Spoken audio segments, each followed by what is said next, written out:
Okay, so this is what I call the Tetra roller. It has 4 ball bearings in it, so it can roll no matter which way it falls. So if it tips over, it can still go along fine. Now, I think that if one could make an automatic version of a vehicle like this, perhaps with a couple of solenoids to drive every ball bearing, then it could perhaps be useful for exploration, maybe something like roving the Martian landscape. But basically the idea of a design is that we use the simplest kind of polyhedron and we give it the feature that no matter how it falls down, it's always going to roll. So in a way, it's kind of like the simplest possible vehicle, which has this property that no matter how it falls down, it could always roll along. There were some problems with 3D printing it.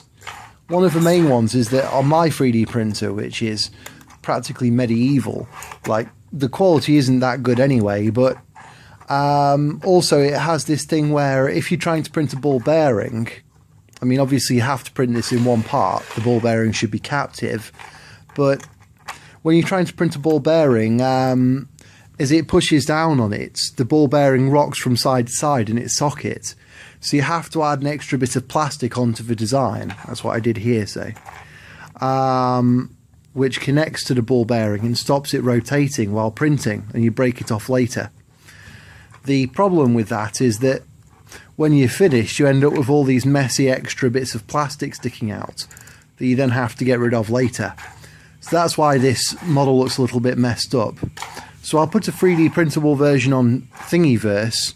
I'll put 2, one with these extra cones and spikes so you can 3D print it on a standard MakerBot, and I'll add an extra version which is just a clean version, which if you have a really expensive printer will probably just make the full thing in one go. So I wonder what other kinds of similar ideas one could experiment with. I mean, certainly the idea of a cubic roller wouldn't be too hard to do. And I wonder if one could make a vehicle that just has a single roller ball. How would you balance something like that?